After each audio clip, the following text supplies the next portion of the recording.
Boa tarde a todos. Antes de iniciarmos este bloco, eu gostaria de agradecer o amável convite, quer do Dr. Fernando Vaz, quer do Dr. Nuno Lopes, para estar aqui presente.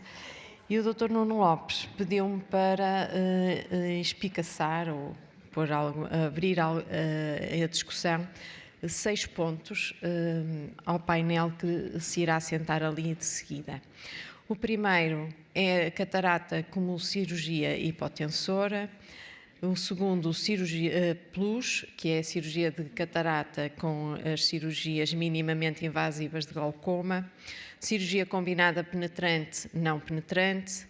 Casos complicados de catarata e glaucoma. Fentofaco em doentes com glaucoma e lentes premium no glaucoma. Cada um destes temas dava para a hora que nos foi destinada, contudo eu vou tentar ser o mais resumido possível e o Dr. Nuno também pediu para não fazer nenhum cunho pessoal e, portanto, eu vou tentar estimular a discussão. Quando se fala em catarata como cirurgia hipotensora, eu gostaria que o painel seguisse mais ou menos este racional: existência de ângulo aberto, sem glaucoma ou com hipertensão, quando há existência de glaucoma controlado e o número de fármacos considerados, e a existência de glaucoma não controlado. Relativamente a duas situações particulares, gostaria que o painel discutisse a estratégia pessoal da crise aguda de hipertensão ocular na pseudoesfoliação e catarata e na crise aguda de encerramento do ângulo na existência de catarata. Portanto, qual é a estratégia que cada um das pessoas segue. Relativamente à catarata como cirurgia hipotensora, no ângulo suscetível de oclusão, eu digo aqui já, e isso depois pode ser discutido, que este item no ângulo suscetível de oclusão não se coloca propriamente dito, não gostaria que a questão fosse colocada nesta situação, mas sim quando há encerramento crónico do ângulo com hipertensão ocular ou glaucoma por encerramento angular, na existência de catarata. E a outra situação, quando há cristalino transparente. E gostaria também que o painel discutisse um pouco os resultados do tão esperado estudo Eagle que saíram recentemente. Relativamente à catarata plus, isto é, cirurgia de catarata com implantes ou cirurgia minimamente invasiva, nos últimos anos houve o aparecimento de variadíssimos implantes com 3 objetivos distintos: de drenagem direta no canal de Schlemm, e vou falar um pouco sobre o iStent, penso que é o mais utilizado. Um segundo, o CIPAS, que pretende fazer uma drenagem direta no espaço supracoroideu, e por último, e também por aparecimento mais recente, uma drenagem direta no espaço subconjuntival, que é o SHEN. Relativamente a todos estes, não podemos esquecer que as indicações desta cirurgia plus, as recomendadas, todos eles recomendam doentes com doença precoce a moderada e preferencialmente em combinação com cirurgia de catarata. Doentes que estejam bem controlados ou borderline com 2 ou menos princípios tópicos. Relativamente ao iStent, eu gostaria que discutíssemos a eficácia da colocação de um só ou da necessidade de aplicação de vários iStents para termos uma boa eficácia. Relativamente, e recordando alguns dos estudos mais recentes e que no fundo vêm relembrar estudos antigos, dizendo que a drenagem do humor aquoso não é homogénea por todo o canal de Schlemm e que depende essencialmente também da resistência a nível dos canais coletores. Daí estes autores considerarem que o sucesso a longo prazo dos shunts na malha trabecular resulta do impacto que eles possam ter na resistência quer do canal de Schlemm, quer nos canais coletores. 11 anos atrás, cerca de 10, 12 anos atrás, Já o outro autor dizia que os shunts não poderiam aumentar mais do que de 13% a 26% da drenagem devido à composição e à resistência do canal de Schlem e dos canais coletores.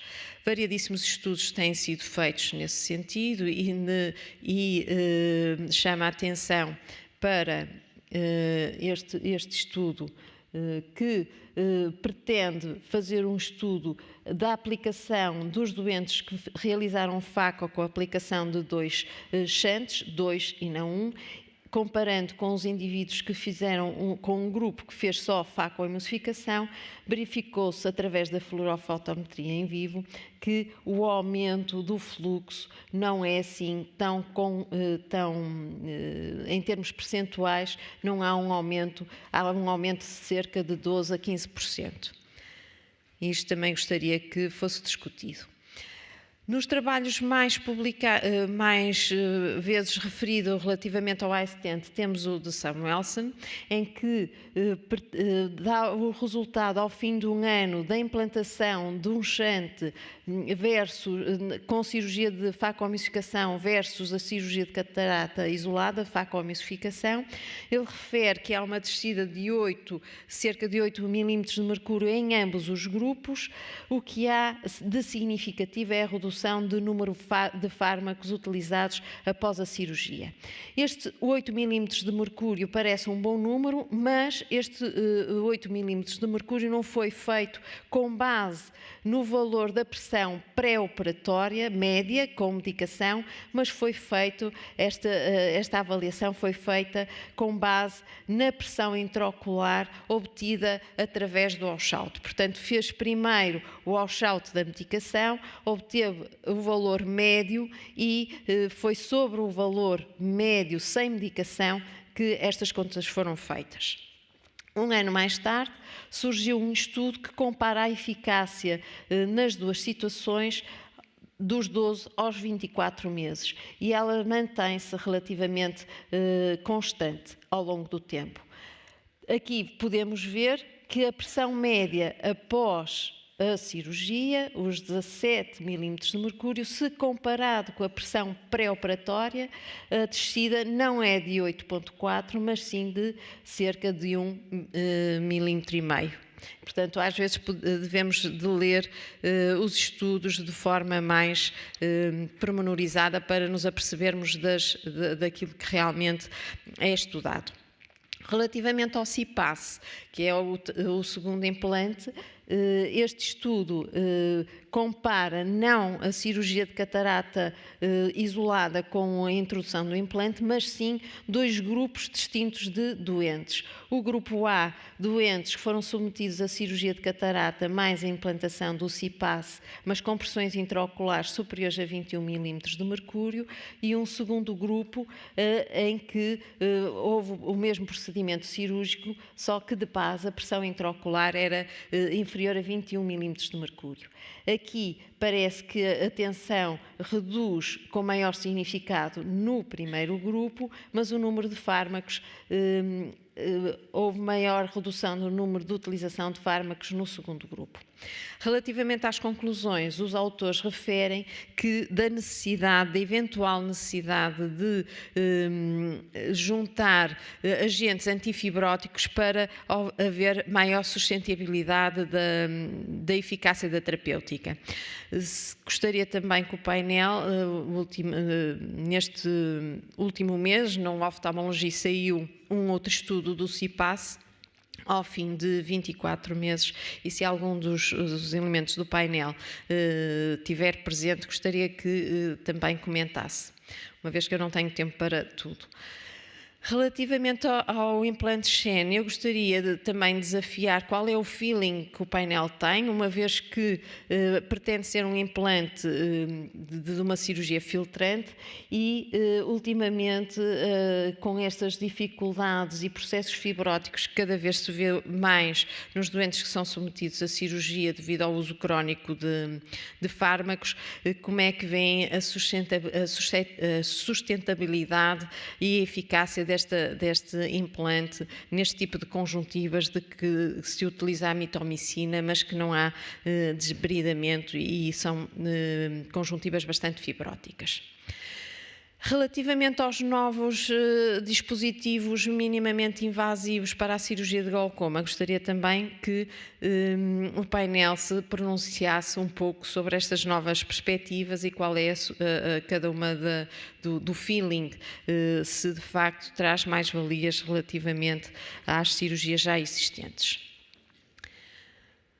Relativamente à cirurgia combinada penetrante versus não penetrante, é um assunto tão vasto que eu gostaria, com tantas variantes, trabeculectomia, sistemas valvulados, esclerectomia profunda, canaloplastia, ABIC, enfim, quais são os critérios de utilização de cada uma delas, a segurança e eficácia, os cuidados pré- e peri- e pós-operatórios específicos de cada uma das técnicas, as terapêuticas pós-operatórias e o tempo de recuperação de cada uma destas técnicas, que também é distinto e que muitas vezes é necessário colocar em cima da mesa.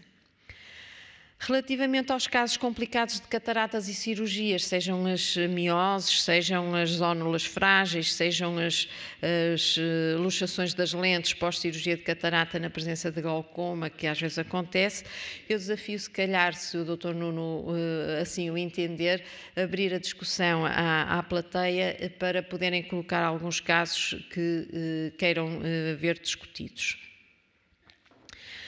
Relativamente aos temas mais recentes, relativamente ao fentofaco em doentes de glaucoma, nós sabemos que o fento é apresentado como método de melhoramento da técnica de facoemissificação de catarata e dos resultados refrativos dos doentes submetidos à cirurgia de catarata.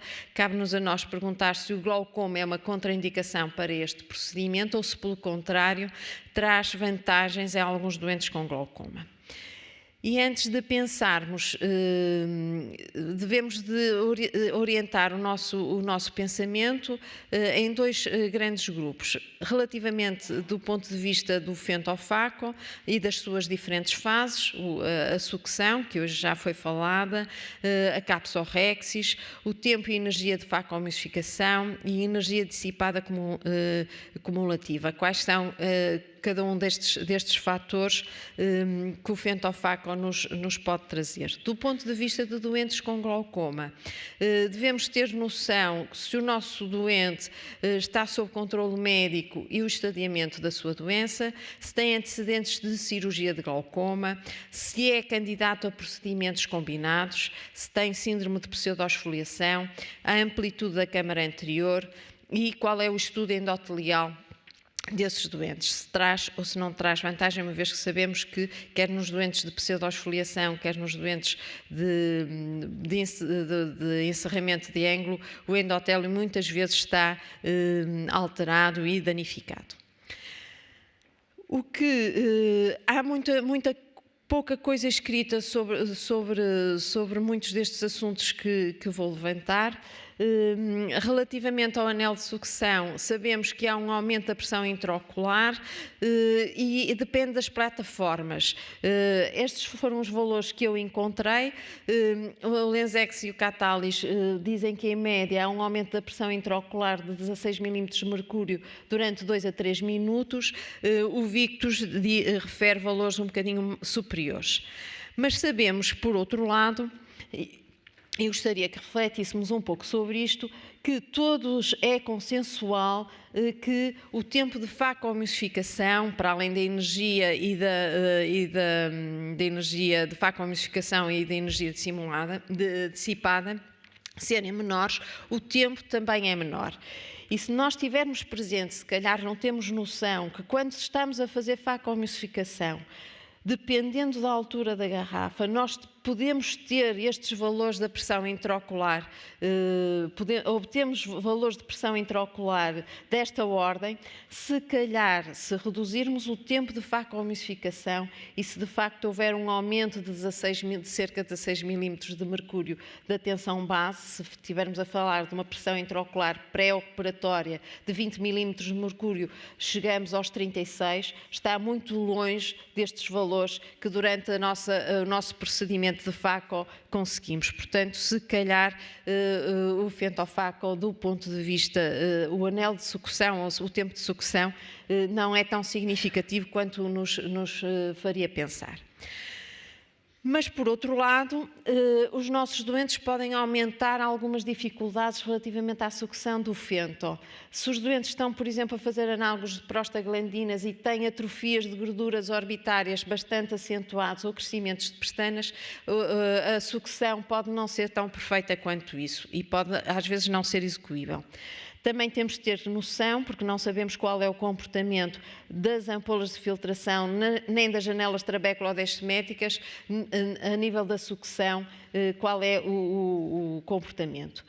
Relativamente, se nós pretendemos fazer um procedimento combinado, o Victus é o único que deu resultados relativamente a isso, diz que há risco de hemorragia de cerca de 10% de hemorragias subconjuntivais, e isso também pode prejudicar o nosso procedimento filtrante, dependendo ou não se vamos utilizar MIGs ou cirurgias que têm uma abordagem conjuntival.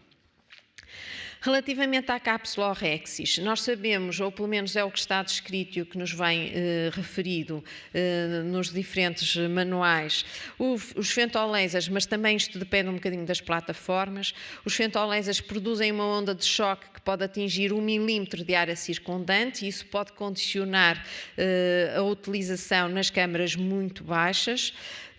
E também depende um bocadinho das plataformas, pode haver uma resposta com miose, que é mais frequente nos altos míopes e nos síndromes pseudoesfoliativos. Contudo, a cápsula orexis nos doentes com pseudoesfoliação e com zónulas frágeis tem maior vantagem, portanto é mais seguro, apesar de poder haver maior número de pontos e de existência de miose. E relativamente às câmaras baixas, estou ansiosa por ler o artigo que o professor Murta hoje referiu, porque não há nada escrito, só há escrito em termos de segurança, e a segurança em termos de amplitude da câmara anterior não deve ser feito FentoFaco em câmaras anteriores inferiores a 1.5 devido a essa onda de choque do laser, para não haver alterações endoteliais. Relativamente às dificuldades, são as pupilas às vezes inferiores a 0,5 milímetros, a existência de sinéquias e as câmaras anteriores demasiadamente baixas. Relativamente ao tempo ao tempo e energia de facoemistigação, como eu referi há pouco, o FentoFaco reduz estes tempos e, portanto, traz vantagens com redução de manipulação de instrumentos intraoculares, para além de poupar mais o endotélio e do aumento da pressão intraocular durante a execução do FentoFaco. Relativamente aos procedimentos combinados, não faz sentido, do meu ponto de vista, fazer cirurgias penetrantes numa cirurgia em que se utiliza FentoFaco e, portanto, se pensar fazer procedimentos combinados, será com procedimentos não penetrantes ou com cirurgias minimamente invasivas. Relativamente às lentes prémio, vou falar essencialmente das multifocais e das monobloco tóricas. Sabemos que não há estudos rigorosamente nenhuns em doentes com glaucoma ou procedimentos combinados relativamente a este tipo de lentes.